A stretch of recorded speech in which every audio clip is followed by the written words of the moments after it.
everyone. I'm Jim Longworth, and welcome to another edition of Triad Today. Coming up later on, our infamous roundtable gets together. We'll see what they have to say about a bunch of controversial topics. But between now and then, some great topics of their own and some great guests and information. For example, we'll have a discussion about preventing heart disease, a very special month because it's Heart Month.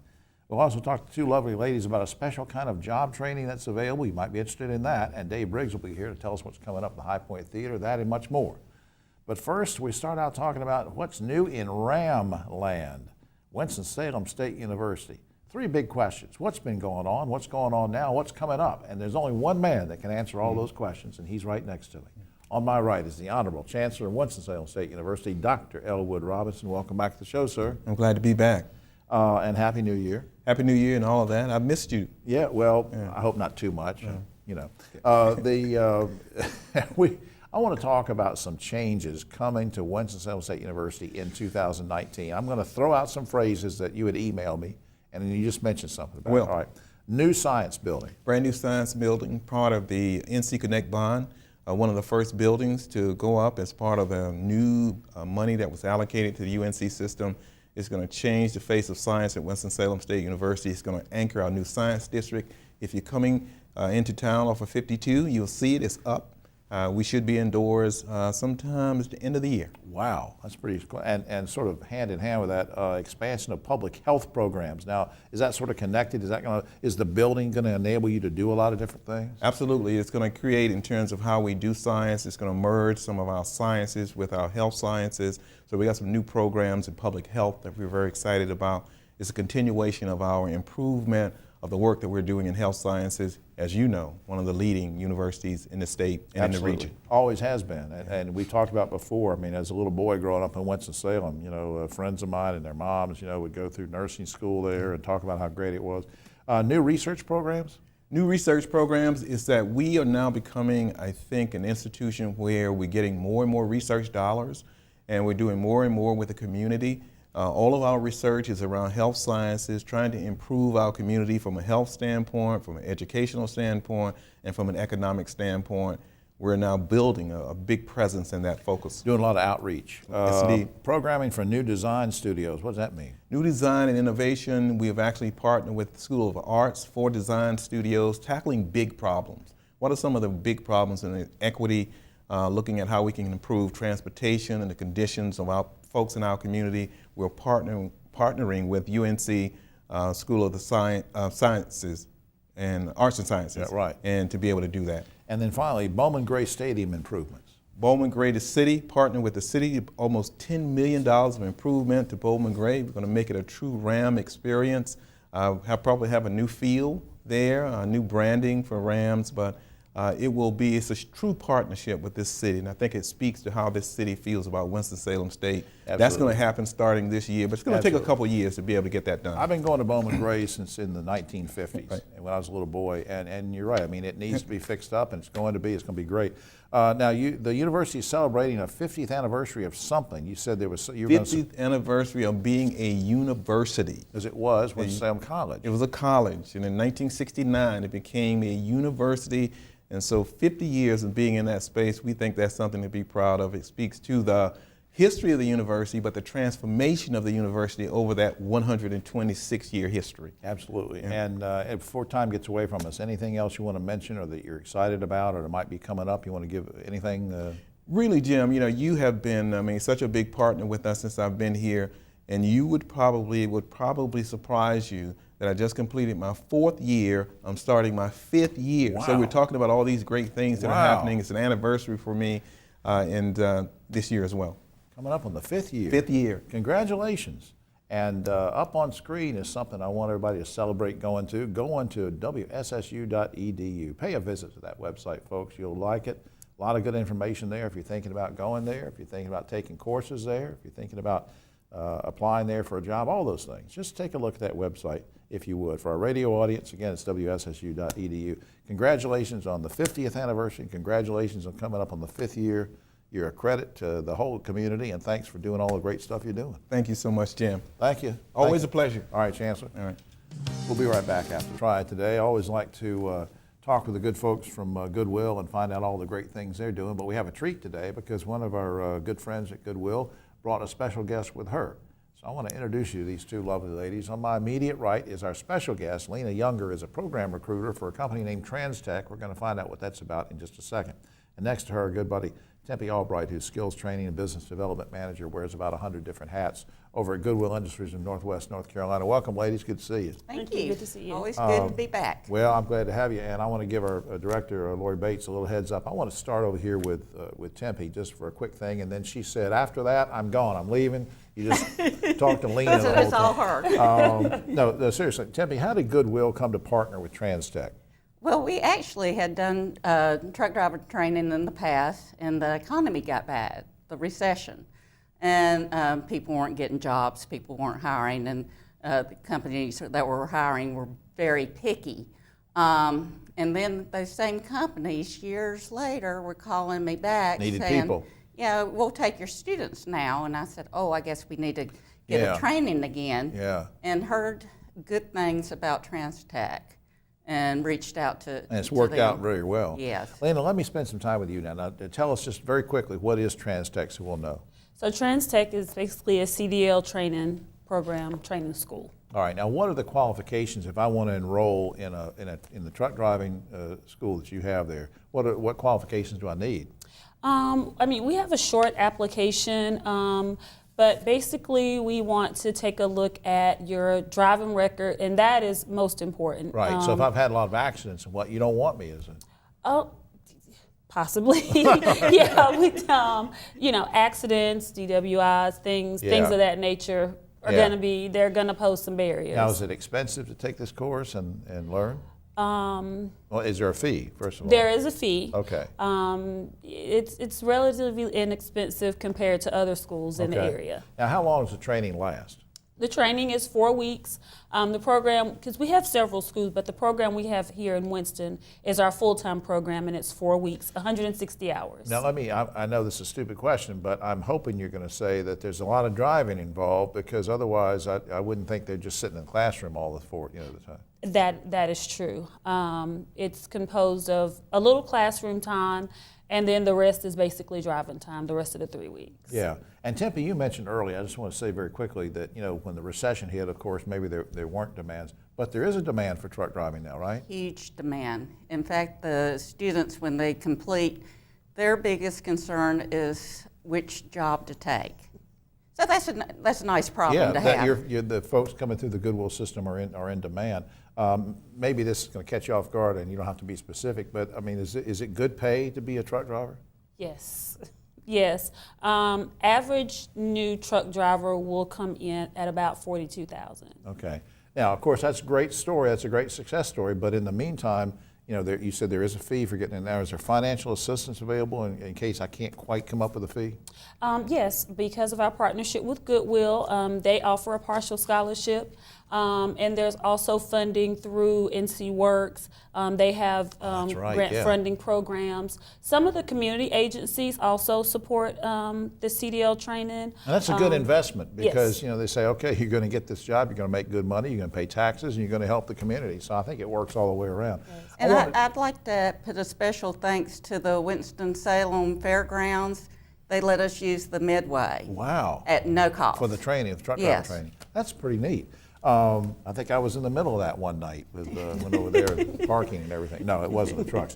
Up on screen, tech.net. That's up on screen. And for the radio audience, is it hyphen or dash? What do you call that? Dash. I call it a dash. Well, I'm 100 years old. I call it different things. But anyway, trans-tech.net. Find out about that company, will you? And goodwillnwnc.org. And check out everything all the good folks at Goodwill are doing. And make sure you make your donations of clothing and household items, because it makes everything in the world go round. And those get sold, and the profits from those things is sold in the Goodwill stores. That money goes to help with workforce development and training like this. We'll be right back. Now on Triad Today, and really honored to have this gentleman with us here to talk about a serious topic. February is Heart Month, but we're going to go way beyond that and tell you what that means. Next to me, very distinguished Dr. Stephen Rohrbeck. He's cardiologist with the Heart and Vascular Center at Wake Forest Baptist Health High Point Medical Center. Welcome, Doc. Good to see you. Thank you. Nice to see you. Welcome to the show for the first time. I hope it won't be the last. Yeah. You told me off camera you were born in Philadelphia. Did you grow up there too? I grew up in Pennsylvania, went to school in Philadelphia. And why did you become a cardiologist? It's a good question. I think part of that's just the people you meet along the way and your training. They're your mentors and you attach to them. But I was attracted by the diversity of it. There's life-threatening emergency situations. There's chronic relationships with patients afterwards. And so you get to do more than just one particular thing. When did that thought hit you? I mean, were you like in high school, junior high? Oh, no. Wait, this is in medical training, probably after medical school even. And then you decided what the specialty was. All right, now how prevalent is heart disease today? It's the most common thing, the most common disease in the country. 1 in 3 Americans has some form of cardiovascular disease, adult Americans. But why? Why is it so widespread? It just has been. It's been the leading killer of Americans for over 100 years. It's just prevalent in our society, probably mainly because of poor diet and inactivity, and it's really a disease of affluence in some ways. What about genetics? I mean, if my mom or dad or grandmother had heart disease, am I going to get it? Well, there are definitely genetic components to heart disease, but really it's not the biggest part. I mean, it has to be people with real premature heart disease to have a genetic component to it. But that's one of the things we can't affect is our genes. So it's certainly a role, but that means you have to pay more attention to things you can modify. Doc, what are some things you might want viewers to know in terms of preventing heart disease? Well, I know we could go on for 2 hours talking about that, but give me a little bit. Well, I think most people know what healthy is and what healthy isn't, and that's the biggest thing. Heart disease, the main modifiable risk factor is smoking. Okay, that's one thing that people can quit. It's hard to do, but you can.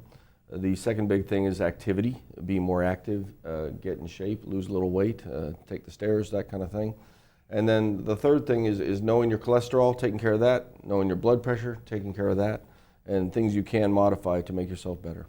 Regular checkups too, I guess, is a good idea. Yeah, it's good to get checked, especially if there is heart disease in your family. You want to know what your cholesterol is. You want to go see your doctor, get your cholesterol checked and know what it is. Let's shift to logistics here for a second, because I think you sent me an email one day about where people can go to be treated, where they can see you. Now, some folks might think, well, because I mentioned Wake Forest Baptist Medical Center, because I mentioned High Point Medical Center, well, there's only 1 or 2 places I can go. But didn't you say in an email you've got a lot of... Yeah, Wake Forest Heart and Vascular is now we have offices all over the Triad and Western North Carolina. You're up in Mount Airy, all the way down to Salisbury, North Wilkes to Greensboro. We have 16 offices in the area. Really, that's good for accessibility too, and that people can get there. I want to mention the website. Usually I do this at the very end, but I want to mention this because I asked you a question about this. I think I heard that you can take a health risk assessment. This is wakehealth.edu/allheart. And I'll mention it again in just a second, but very quickly before we run out of time. Is that true? I mean, can I take some kind of an assessment? I mean, you can search Wake Forest Heart and Vascular. That'll get you there too. But yeah, the website has a lot of good tools on it, and it will link you to the test and other assessment things, and give you referral numbers to call if you want to make an appointment and be checked. I was going to mention appointments. See if I've got this number right. Can people call 716-9348? Is that a good number? Yeah, that's the overall scheduling number, but there are listed numbers for specific sites on the website as well. If you want okay, and then I'm going to say this again. Wake Health up on screen, wakehealth.edu/allheart for the radio audience to hear that again. wakehealth.edu/allheart. And I might as well give a general website too, wakehealth.edu. And I think somewhere in there there's a recipe guide available. Yeah, they have some recipes actually on the website itself, tips about eating properly. Now, can they go on there and request that you cook them dinner? No. You can try, but it won't work. Well, what kind of doctor are you? Thought you were here to help me. All right, Dr. Rohrbach, thanks for doing this. Will you come back sometime? Sure, absolutely. All right, pal. We'll be right back after this. Today, always glad when Dave Briggs can stop by and let us know what's going on at the High Point Theater. And by the way, here he is. He just happened to wander into the studio. Welcome to Dave Briggs, director of the High Point Theater. Good to see you again. Thank you, Jim. Always a pleasure. Before we get to a couple things that I want to promote and ask you about with some upcoming performances, first of all, as we get into the 2019 calendar year, are there still season tickets and individual tickets to shows available? There are, and single tickets certainly are available. But our subscriber, in order to be a subscriber, all you have to do is buy a ticket to 4 different shows. Okay. And we've got more than 4 shows left, so you can still call us, get one ticket for each one of those shows, and get the subscriber rate. And again, your season doesn't go the whole calendar year. It changes when? Well, we start September. We usually end up in May. Okay, so you got a lot of shows Yeah, still sometimes we available. do some summer events. And the other thing, very quickly, not to get too into the weeds about this, but I'm curious. If I want to get season tickets or some tickets to the shows that still remain, because there's some big ones coming up we're going to talk about. Yeah. Is there any difference between or benefit to me from calling the box office number, which we'll put up later, or going online? Well, if you call the box office, you're going to save some money, because if you go online, you're going to pay a convenience fee, and that fee is about $4 a ticket. So whether you're buying through Ticketmaster or through the High Point Theater box office, and we run e-tix, there's that convenience fee. Well, sit in your pajamas and order the ticket, that's fine. We'll take the extra money. Right. But the box office is open noon to 5, Monday through Friday. If you call us, you get the same exact and better service, because you're getting to talk to a And if human you're getting being. 2 tickets, now you've saved $8. Now you've saved if you $8. Okay, all right, that's good to know. I Yeah. thought that was the case, but I want to check. Now, let's get into some big shows that are coming up. First of all, and I'm a big fan of this guy, Branford Marsalis coming up. Talk about his performance and what he means to his music means. Oh, and, yeah. Well, this is Branford Marsalis is a multiple Grammy-winning saxophonist. This is his quartet. It's going to be a wonderful way to spend Valentine's Day. I mean, it's going to be very romantic. It's smooth jazz. I mean, the Marsalis family, from Ellis the father to Branford to Winton, Right. And all the other Marsalis Yeah. brothers and Great family. uncles and cousins. Great music. Great musicians. All right, now right after that, shortly, comes Al Di Meola. Al Di Meola is probably one of the world's greatest jazz guitarists, and that's being promoted by Bob Nosek Presents, which is a promoter that uses our hall on a regular basis. I've known about Al Di Meola since the late 80s, and again, remarkable Grammy Award-winning performer. If you like jazz guitar, you don't want to miss Al. Yeah, and a lot of times we don't get exposed to people like this, but you bring in these great shows and gives us a chance to see them up close. Now, there's also a production of Dirty Rotten Scoundrels coming up, right? Well, the High Point Community Theater does 4 shows in our venue each year. They do Christmas Carol every year, but they've got Dirty Rotten Scoundrels coming up in a couple of weeks. It's based on the movie, so it's very, very funny, and I think you're just going to, it's a musical, so it's going to be a lot of fun. And as I look at my Yes Weekly for this week and hope people pick it up, inside, not to give myself a plug, but also the paper, there's my interview with Hal Linden, who became famous on Barney Miller. Tell me why that's relevant for us to be talking about Hal Linden. Well, we've got Hal Linden and Barbara Eden performing Love Letters, which is an A.R. Gurney play, and it's just a beautifully written piece where they're on stage and they're basically writing the love letters that they have sent to one another. They're reading them from what they wrote years ago. And it's a beautiful, beautiful story. And I can't think of 2 better performers to present this particular show. Yeah, and it's, Barbara Eden, of course, famous from I Dream of Jeannie and some other things, a great performer, singer, and it's just going to be great. And now tickets are still available to that, right? Tickets are still available for that. Hope folks will get them and bring your friends. Yeah. If you have friends that they say, gosh, I've always wanted to see Barbara Eden, well, now's your chance. Yeah. And Hal Linden, I think I said this one other time, I'd listen to that man read the phone book. He has a great voice. He's also a professional clarinetist, That's right. a That's right. virtuoso. Very band. Played that, as you'll find out in the article, or you already knew, but the folks will find out. He played at an early age, great singer. So it's going to be great to see those 2 big stars. All right, up on screen, some information I want to share with everybody, highpointtheater.com. That's the website to go to. highpointtheater.com for the radio audience. Mention that again, 887-3001 if you want to call and get your tickets. Dave Briggs, thank you, sir. Thank you, Jim. All right. We'll be right back after this. Now on Triad Today, time for the roundtable. Pick up your copy of Yes Weekly this week, if you will. There's an article I've got in there about Hal Linden from Barney Miller. He's coming into town soon, as we mentioned in the previous segment, to do a special show with Barbara Eden coming up on March 7th. More about that later. But 3 guys that are already here. On my right, but always the political left, Ogie Overman, that great award-winning broadcaster journalist. Next to him, former Sheriff of Guilford County, B.J. Barnes, is here to give us his perspective, and it better be right. It is right. It is. Yeah, it's way right. It's way right.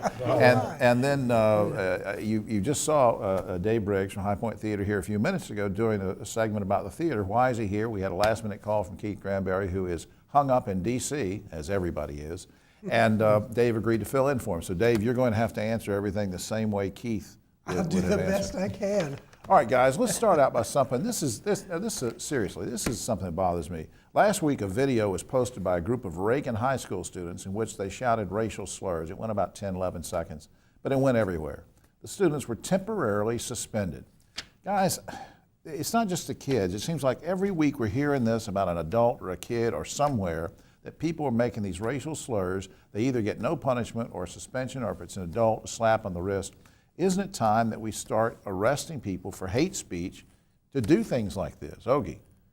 That's tough, Jim. I think the parents bear some responsibility, but you're right, this type of thing has picked up lately, and I don't know if we need a better role model from the top, perhaps. I know you're condoning this type of thing. Yeah, you're blaming Trump. tacitly. I get that. Sheriff, you come from the law enforcement, and what can you do? No, sticks and stones will break my bones. When you start criminalizing actions and stuff like this, I think you go a little far. And these kids are just young and naive. What about the adults that do it? The adults, the same thing. They're just stupid. Dave. Well, we do have a right of free speech, but we don't have the right to hurt other people. One of the things, perhaps, along with a suspension with these kids, maybe some community service involved before you come back. Interesting. All right, let's switch to something else. Duke University's head of graduate studies is in hot water, guys, for circulating an email in which she criticized Asian students for speaking Chinese on campus in common areas instead of honing their English skills, which she says you need those skills, you need to assimilate. Guys, is it wrong to expect foreign students to speak English and assimilate on our campuses? Ogie. Well, the prof said that she was trying to help them learn their English skills, improve their English skills. I kind of almost think she got a bad rap. I kind of do. Could have been. Now, on the other hand, I think she said, well, I want the names of the people that were speaking, which is goes a little far. I'm not really sure to know what to think of. Yeah, I know.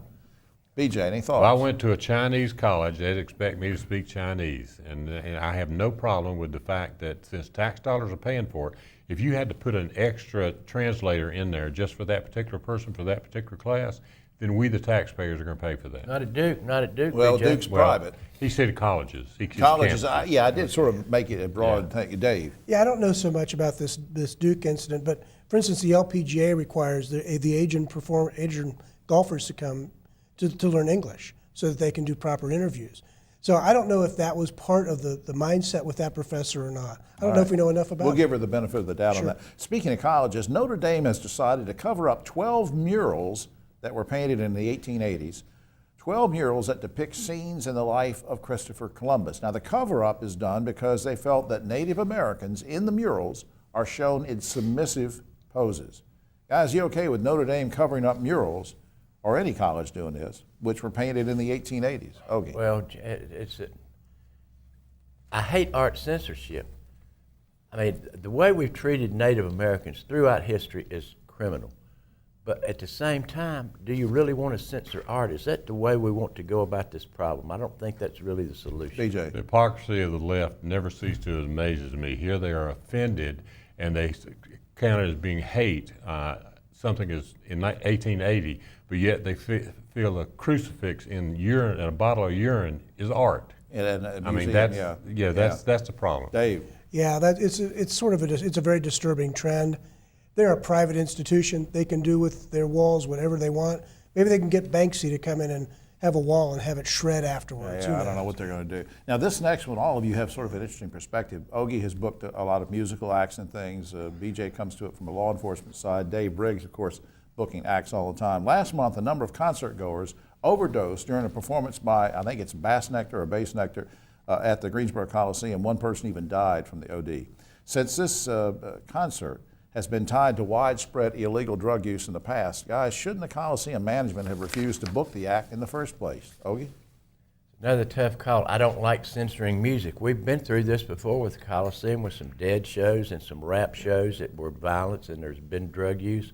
But I really have a heart, and I don't even know this. I've never even heard, and I'm a music guy. Yeah. I don't know who they are, but apparently it's followed them around. Their crowd is apparently a bunch of druggies, so I don't know what. BJ. Next it'll be Jimmy Buffett, because everybody's so laid back at his concerts and stuff. Now, I don't agree with this at all. And the problem that you've got with this is that unless the band is distributing the drugs, let the band play. Take care of the people who are distributing and using the drugs in the audience. Dave. Yeah, really, Matt Brown and the Coliseum Authority did the right thing. This band actually comes in with a medical team, and they work with the band and with the audience. I really think they did as much as they could do to mitigate that. All right, finally, guys, a study of superstitions in each state shows that, for example, in Connecticut, it's bad luck to comb your hair after dark. In Florida, if a cow raises her tail, that means a hurricane is coming. Guys, quickly, are you superstitious about anything? Ogie? I've been trying to think. I don't think I am anymore. not? I used to be, but I'm not anymore. BJ? I'm not superstitious, but I was raised on a farm, and I can tell you when a cow raises its tail, what's getting ready to happen. And it ain't a hurricane. You stole my thunder, Chief. Well, you know, I grew up in Ohio, so we don't wear blue and gold during the Michigan week. Well, I think that's a whole other thing. All right, guys, thanks for doing this. And Dave, thanks for filling in for Keith today. Oh, that's all the time we have. Oh, except for this. It's been reported that during the long government shutdown, thousands of IRS employees said they had no money and called in sick. Now they know how the rest of us feel every April 15th. For all of us, it's true, it's sad, but true. For all of us here on Triad Today, I'm Jim Longworth. We'll see you next week.